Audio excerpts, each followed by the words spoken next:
nos sorprende día con día todos los avances que tiene la tecnología. Yo te diría que hoy día no hay transformaciones analógicas, todas las transformaciones son digitales. No hay que tenerle miedo a empezar con el pie izquierdo. ¿Por qué? Porque lo que sí es que no te quedes en el pie izquierdo, esa es la única diferencia.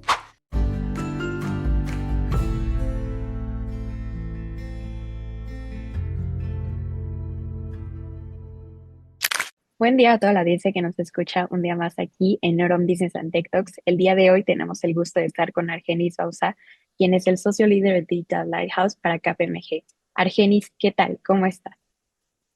Hola María, hola auditorio, encantado de estar aquí para esta nueva edición del podcast. Que bueno, la verdad es que estamos muy felices de tenerte aquí de nuevo. Y pues bueno, para abrir un poquito de la conversación, quisiera preguntarte acerca de ti, un poquito de tu trayectoria, que nos cuentes cómo es que llegas a KPMG.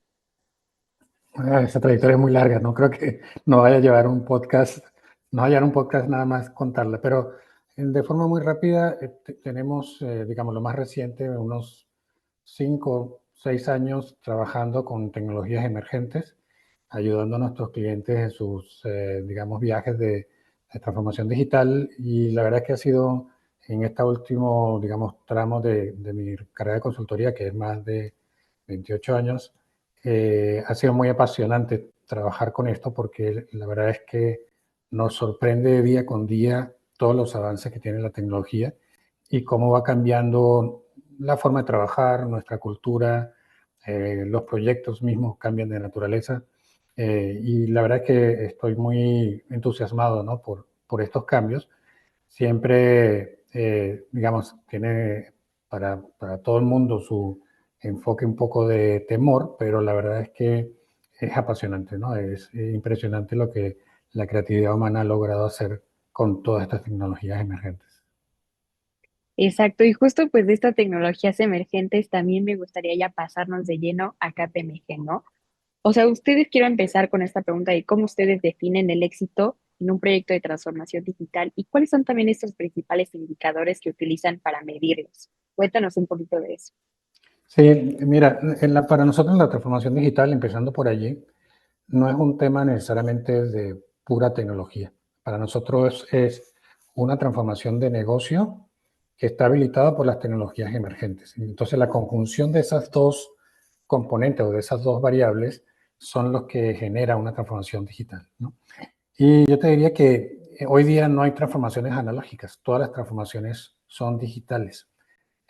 Si yo quiero realmente hacer un cambio en mi empresa, incluso en mi operación, es importante que lo enfoque de una manera digital, porque ya hoy estamos en un mundo que se mueve con lo digital.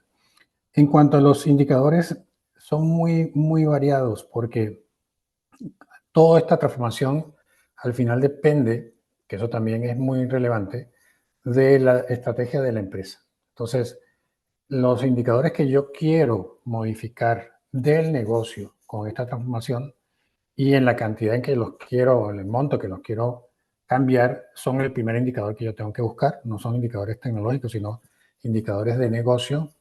Y hay otros indicadores que son más estándar, como el retorno sobre la inversión o el ROI, ¿no? Ganancias de productividad, reducción de costos, etcétera. Pero depende mucho del reto de negocio. Una de las cosas que es importante en este tema de transformación digital es que no creamos que es únicamente la implementación de una tecnología. Tiene componentes importantes de cultura, tiene componentes importantes de proceso y de transformación del negocio. Entonces, no es solamente, a veces nos da miedo cuando el proyecto se llama implementación, no sé, de inteligencia artificial, porque no es el motivo de negocio hacer eso. Es lograr resolver un reto de negocio que no hemos podido resolver utilizando tecnologías emergentes, que hay muchas, no solamente inteligencia artificial, hay muchas más en el mercado, y lograr esa combinación que logre esa transformación y que logre cumplir con los objetivos de negocio es parte del trabajo, ¿no? De los que trabajan, valga la redundancia, en transformación digital. Y justo tocas el tema de la implementación, ¿no? De todas estas estrategias de la transformación digital. Y quiero llegar a un poco, o sea, llevar un poquito más a fondo en esta parte. O sea, sabemos que las empresas lo que hacen y todo, pues muchas empiezan mal, o sea, muchas empiezan con el pie izquierdo. Y también pues esta parte de que se quieren pasar a toda la parte de transformación digital viene siendo algo súper costoso. Entonces, ¿cómo ustedes también los ayudan a implementar pues esta transformación digital y que termine siendo un proceso más fácil? Mira, hay varias cosas. Obviamente, como dije antes, depende del reto de negocio que queremos resolver, que al final se aterriza en casos de uso. Pero tú mencionaste algo importante, que no hay que tenerle miedo a empezar con el pie izquierdo. ¿Por qué? Porque lo que sí es que no te quedes en el pie izquierdo. Esa es la única diferencia. Son temas muy nuevos, entonces muy probablemente nos vamos a equivocar. Pero hay un dicho que yo siempre uso, que es equivócate rápido y barato, ¿no? Es decir, equivócate y aprende, y ya la próxima vez no lo hagas igual que lo hiciste la primera vez, porque son temas muy nuevos. A veces nos piden, dime quién lo ha hecho antes, y a veces me provoca decirle, compadre, nadie lo ha hecho antes, tú lo vas a hacer la primera vez. Es para tu caso particular. Sí, hay cosas que sí, obviamente ya han hecho otras compañías, pero hay veces donde tú eres la primera persona que lo vas a hacer. Entonces, tienes que ser un poco pionero y saber que te vas a equivocar.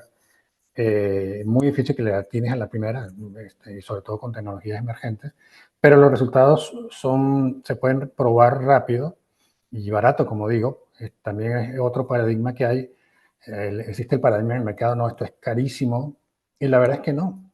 Las tecnologías cada vez, si me hubieran preguntado esto en los 90, quizás mi respuesta hubiera sido diferente, pero hoy día muchas de estas tecnologías están disponibles y realmente la puedo usar o las pago mientras las use, ¿no? Porque son por suscripción, están en la nube, ni siquiera me ocupan espacio de servidores ni nada por el estilo.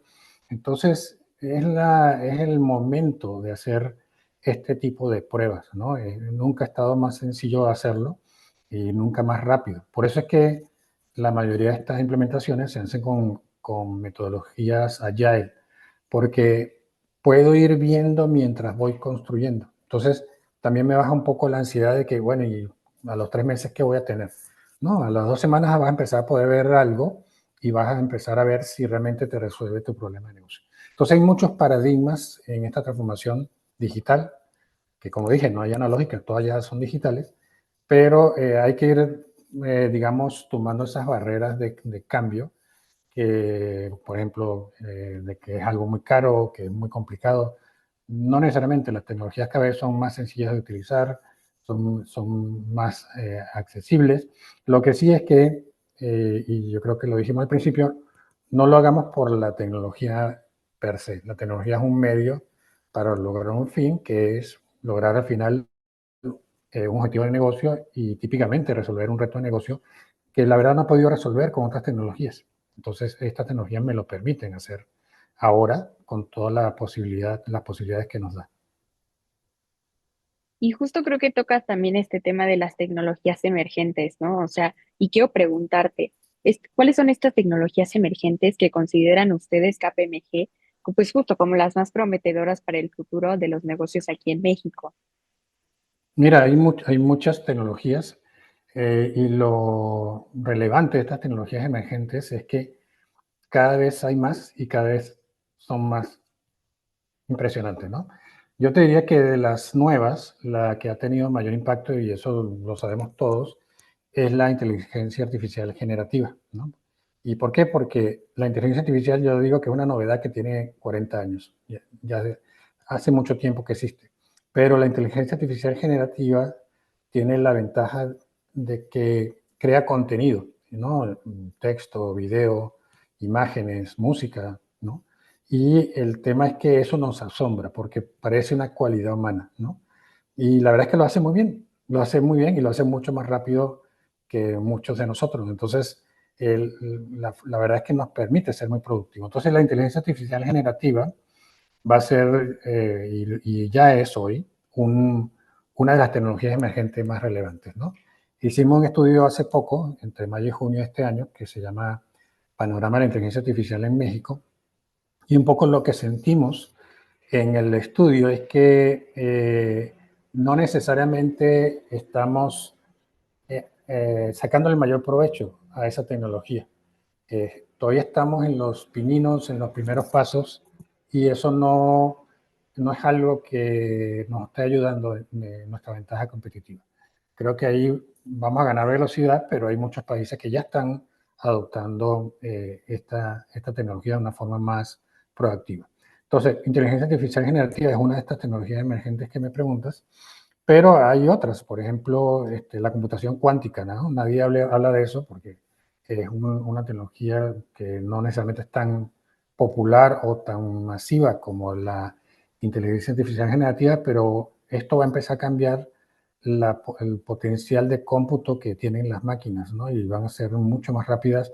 Hay temas que se han resuelto en estas computadoras en horas que una computadora normal nos hubiera llevado años, por ejemplo, ¿no? Entonces eso va a reducir considerablemente el tiempo a la solución de muchos de nuestros retos.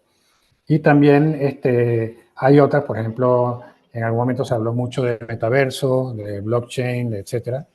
IoT, por ejemplo, va a estar, hoy en día ya está en nuestras vidas y cada vez va a estar mucho más, ¿no? Se oye. E igualmente, o sea, me gustaría enfocarnos también en este tema que mencionas, que es de la generación, bueno, de la inteligencia artificial generativa, que pues muchas empresas, o sea, lo quieren implementar para toda esta parte de HR, finanzas, supply chain, etcétera. Y pues, o sea, muchas veces pues se van a esta pregunta de, ¿y cuáles son estos casos de uso? O sea, ¿cómo funciona para cada parte? ¿Cómo entra ahí KPMG? Nosotros obviamente ayudamos a las empresas a tener, digamos, con la experiencia que tenemos y con casos que hemos hecho alrededor del mundo, no solamente aquí en México, ayudarlos a entender cuáles son estos casos de uso. Incluso tenemos una base de datos de casos de uso globales de inteligencia artificial que ya hace poco lanzamos y que usamos como inspiración para estos casos de uso, ¿no? Y hay muchísimos casos de uso, incluso para cada una de las funciones que dijiste, tenemos un buen inventario de casos de uso que podemos utilizar. Sin embargo, una cosa que siempre le decimos a nuestros clientes es que al final, sí, aunque nos podemos inspirar e incluso podemos replicar algunos de esos casos de uso, tú tienes que buscar tus propios casos de uso, ¿no? Porque si no, muy probablemente estás replicando la estrategia de alguien más y a lo mejor no está alineado a tu estrategia. Entonces, como siempre decimos, busca cuál es la estrategia del negocio y alinea los casos de uso a esa estrategia de negocio. Algunos de esos casos ya existirán, pues la podemos hacer, digamos, y lo podemos proveer como ejemplos, pero algunos seguramente serán nuevos y serán propios de esa empresa para atacar específicamente problemas que tenga, ¿no? Y creo que también de esta pregunta, o sea, me gustaría hacerte esta, ¿no? O sea, ¿cómo influye también esta parte de la transformación digital? Pues justo en esta evolución de los modelos de negocios tradicionales, o sea, de que una empresa no lo tenga, o sea, otra sí, o sea, ¿cómo, y qué tendencias también futuras anticipa KPMG para estas empresas? Mira, una cosa que estamos viendo, es una pregunta muy interesante porque muchas empresas pueden decir, bueno, yo opero así, soy exitoso, ¿para qué necesito esto? ¿No? Sin embargo, el mundo está cambiando muy rápido, ¿no? Entonces, la otra vez comentaba también en una conferencia que, haz de cuenta, yo decido no meterme en este tema, en este rollo, lo veo muy complicado y no veo una utilización en este momento, pero alguien más lo está utilizando y, por ejemplo, ¿no? Dios no quiera, alguien que planea un ciberataque va a utilizar esta inteligencia artificial para atacar, ¿no? Porque cada vez somos empresas de información. Entonces, ese tipo de ataques que cada vez, digamos, la maldad tiene mucha creatividad también, la forma de contrarrestarlos no necesariamente va a ser de las formas tradicionales. Típicamente necesitas incluso herramientas de inteligencia artificial para poder contrarrestar ataques de inteligencia artificial. Entonces, aunque no quieras, estás inmerso en ese ambiente y vas a tener que utilizar este tipo de herramientas. Y yo creo que además nuestra competencia en México, también insisto mucho, no es solamente las propias empresas mexicanas, sino que es ya el mundo, ¿no? Nosotros variamos entre el primer y el segundo proveedor de Estados Unidos, ¿no? Entonces no estamos compitiendo entre nosotros, estamos compitiendo con todo el mundo para ser ese tipo de proveedor, por ejemplo, ¿no? Y todas estas empresas, muchas de ellas están adoptando este tipo de tecnologías. Entonces, la decisión es estratégica, ¿no? No es una decisión simplemente porque no quiero o porque hay riesgos, que sí lo hay, sino que tengo que manejarlo de una manera estratégica para tener una ventaja competitiva en el mercado y mantener mi posición o convertirme en un líder en el mercado, ¿no? Y esto lo vas a lograr a través de estas tecnologías emergentes, ¿no? Justo la vez pasada estaba escuchando que, pues, o sea, se reportan más o menos alrededor de 100.000 ataques, pues sí, de 100.000 ataques en la ciberseguridad y todo esto, pues al día, ¿no? O sea, este es un número muy impresionante que al día haya esto. Y quiero preguntar aquí, o sea, ¿qué papel juega también, pues, esta cultura organizacional en este éxito de transformación digital de una empresa? O sea, ¿y cómo es que ustedes también abordan esta resistencia al cambio de sus clientes? ¿Cómo los llevan también pues a este éxito total?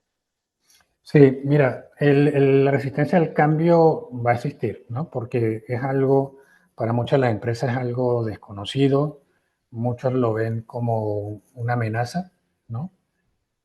No, no te voy a dorar la píldora en el sentido de que no, no te preocupes, no, no va a cambiar nada. Sí va a cambiar la forma, ya está cambiando la forma en que cambia nuestros roles, nuestros trabajos, las cosas que hacemos.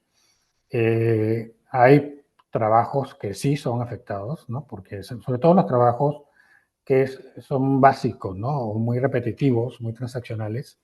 Allí la inteligencia artificial generativa en particular lo puede sustituir relativamente rápido, pero nos toca a nosotros, ¿no? Como seres humanos, subir nuestro rol, ¿no? Tener un rol más de, ok, ¿cómo utilizo esto para ser más productivo, ser más creativo, dar resultados más rápido?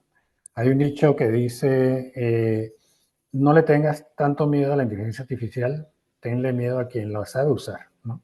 Porque eso es lo que va, digamos, a ser diferente. Entonces, lo primero es esa resistencia al cambio, ¿no? ¿Será que voy a perder mi chamba? ¿Será que voy a quedarme sin trabajo, ¿no? Al tener esto. Y eso implica un cambio cultural relevante en las empresas. Si nosotros vamos solamente, implementamos la tecnología, yo siempre digo, un poco pesimista, pero es así, que ese cambio te va a durar 6 meses. Porque si la gente, y por eso digo también siempre que estas transformaciones digitales son humanas, no son tecnológicas, si la gente no asume este cambio y no forma parte de esta nueva cultura basada en este tipo de tecnologías, muy probablemente la inversión que hice en ese tipo de proyectos no se va a materializar en beneficios.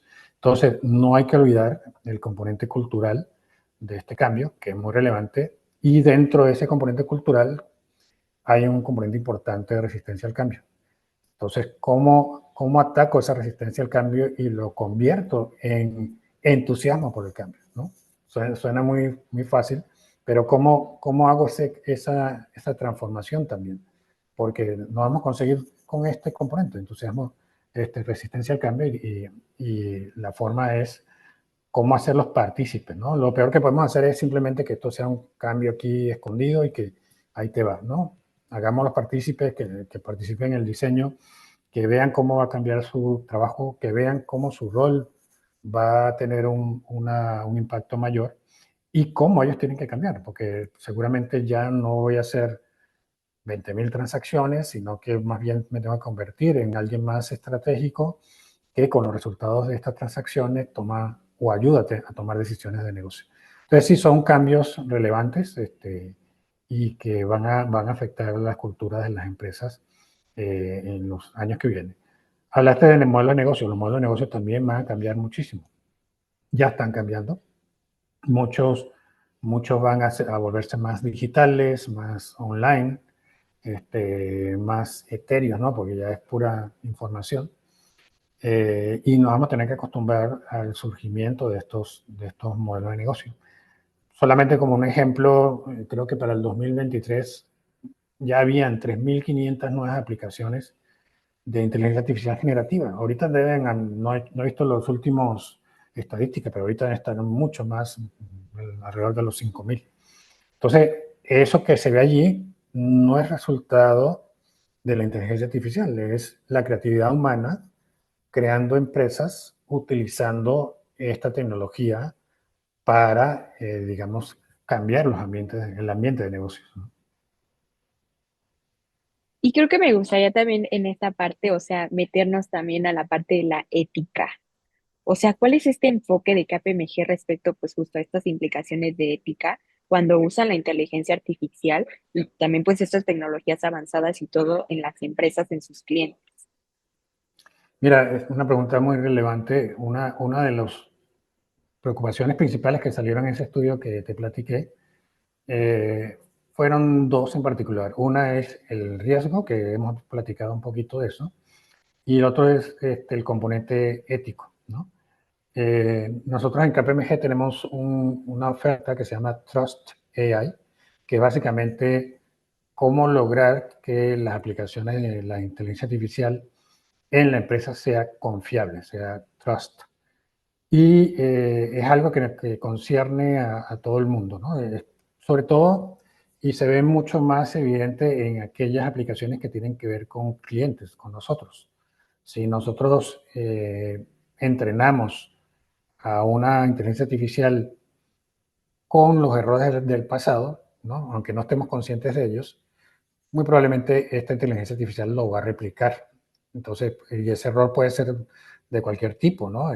Temas de inequidad, temas de eh, bias, ¿no? O sesgos, ¿no? Entonces, la forma correcta es a través de viendo muy claramente si la inteligencia artificial que estamos implementando no tiene este nivel de sesgo, cómo garantizamos que no tenga ese nivel de sesgo. Y a través de este tipo de proyectos tipo Trust AI, podemos, no digo que totalmente, pero en un gran porcentaje, eliminamos esos problemas éticos que pueda haber, ¿no? Entonces, recuerden que no es un ser humano lo que tenemos ahí, simplemente algoritmos que emulan mucho la forma en que trabajamos, pero sí es probable que incluso porque aprenden de nosotros, también aprendieron de nuestros errores en el pasado, ¿no? Claro, y la verdad es que me gustaría también darle un giro a esta conversación un poquito y haciéndote una pregunta que a lo mejor a mí me parece interesante y a lo mejor también a la audiencia, que es mencionarte esta parte de tech sharing. Lo he escuchado muy poco y muy pocas personas también hablan de esto. No sé si tú ya lo habías escuchado, que viene siendo así como el nearshoring, pero del mundo tech, ¿no? Tech sharing, literalmente. Y quiero preguntarte, o sea, ¿qué está haciendo México? O sea, ¿qué está haciendo México para no quedarse atrás en todas estas propuestas tecnológicas que traemos? O sea, quiero saber si, o sea, o sea, los mexicanos invirtiendo en tecnología o los mexicanos, pues, haciendo qué. Sí, mira, la verdad es que no tengo estadística de eso, pero yo sí lo veo. Yo no creo que estemos pasivos en ese tema. Yo lo conozco incluso, y nosotros de alguna manera también lo hacemos. Somos proveedores de tecnología en particular a Estados Unidos y a otros países, incluso de Centroamérica y Sudamérica. Lo hacemos sin ningún problema. Hay formas de dar servicio de esta manera con ventajas de costo, porque tenemos mucho talento en México. Tenemos muchos ingenieros, muy buena formación universitaria, muy buenos recursos. Entonces hay toda una materia prima, vamos a decirlo así, para lograr este tech shoring que mencionas. Y no es algo que digamos, estemos allí muy inactivos. La verdad es que sí, yo veo muchas empresas que lo están empezando a hacer, ¿no? Tanto empresas establecidas como nuevas empresas. Cada vez crece más. Yo creo que eso va a seguir creciendo y yo creo que es una oportunidad de negocio muy relevante para aquellos chavos, chavas, ¿no? Que quieren montar una empresa. Creo que hay demanda para hacer eso y tenemos la materia prima, como dije antes, para hacerlo. Y además que todo el mundo digital permite que eso se haga de una manera prácticamente instantánea. No tenemos que mandar caja, ni pasar la frontera, ni nada por el estilo, ¿no? Sí hay leyes, obviamente, que hay que tener en cuenta, temas de exportación de servicios, impuestos, etcétera, pero igual que cualquier negocio, hay que tomarlos en cuenta de una manera adecuada en mi modelo de negocio.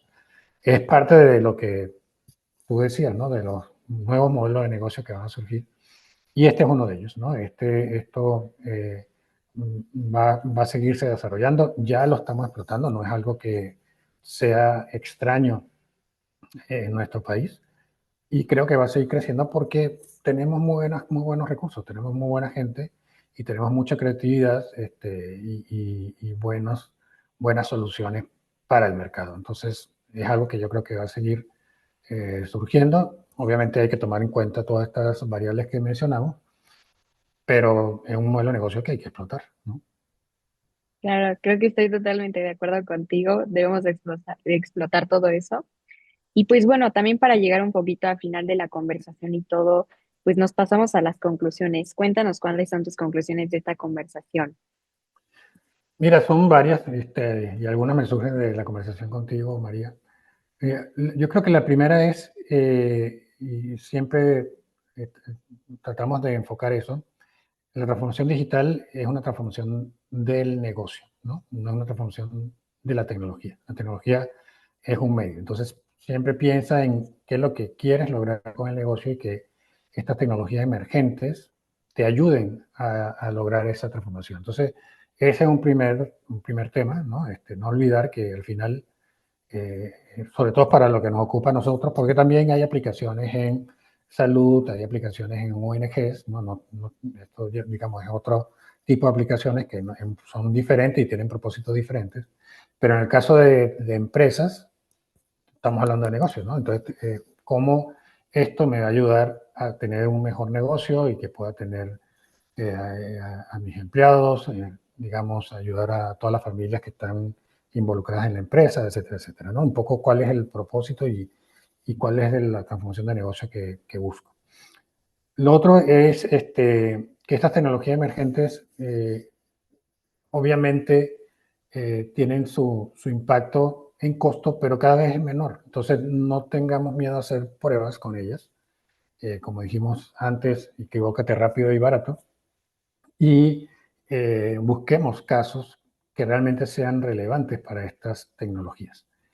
Lo que hemos conseguido nosotros en nuestro trabajo de proyectos es que típicamente cuando tú tienes un reto de negocio que vas a resolver con una transformación digital, no, es muy difícil que una sola tecnología te lo resuelva.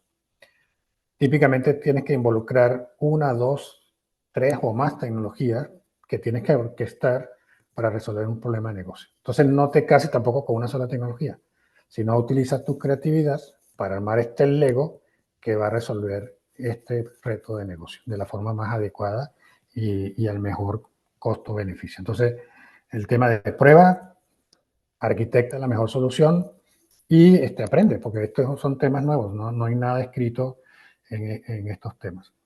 Y lo tercero, yo diría que, y va a sonar un poco raro mi recomendación, pero conviértelo en un proceso divertido, conviértelo en un proceso de cambio que gane entusiasmo, que gane adeptos, ¿no? No lo conviertes en el coco de la empresa, ¿no? Sino más bien cómo esto va a potenciar lo que tenemos y lo va a preparar para el futuro y que eso ayude en este proceso de gestión del cambio que platicamos, para reducir esa resistencia al cambio, aunque te digo que dentro de empresas típicamente lo que nos conseguimos es que hay muchos entusiastas de esto. Siempre hablamos de la resistencia al cambio, pero no hablamos de los entusiastas, que también hay y muchos, ¿no? Y que además esto me ayude a hacer un cambio cultural hacia la innovación. Eso es importante porque lo que hemos dicho, ¿no? La pura tecnología no te va a resolver el problema. Tiene que haber un cambio también de las personas para que se saque el mayor provecho de la tecnología y que seamos una empresa diferente, más ágil, más rápida, más digital, y que al final logre una mayor satisfacción del cliente, que es lo que buscamos, ¿no? Que me atiendan como cliente más rápido, mejor, con un mejor servicio y al menor costo. Entonces, todos estos retos con la transformación digital se pueden lograr de una manera adecuada. Argenis, pues de nuevo te agradezco, nos das unas muy buenas conclusiones, nos las llevamos también. Y pues de nuevo sí te digo muchísimas gracias por esta conversación. Creo que nos diste una gran masterclass aquí de lo que es también la transformación digital, de cómo ustedes lo están implementando ahorita, de todas estas tecnologías emergentes que nos van a llegar y toda la adaptabilidad que tenemos de tener día a día como persona, yo creo que también como empresa. Muchísimas gracias. También pues no sé si quieras agregar tú algo más.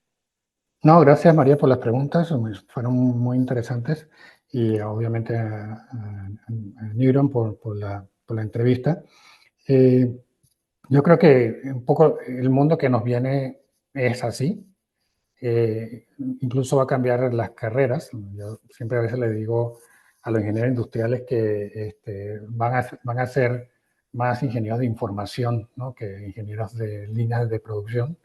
Entonces, es algo que la misma humanidad ya ha creado, que vamos hacia allá y que tenemos que sacarle el mejor provecho de una manera ética, de una manera correcta y que obviamente resuelve retos de negocio siempre tomando en cuenta el componente humano, ¿no? Es apasionante porque tiene todos esos componentes, no es simplemente montar un chip o un software, tiene todos estos componentes y por eso una empresa como KPMG buscan enfrentar este tipo de transformación desde el punto de vista más holístico, ¿no?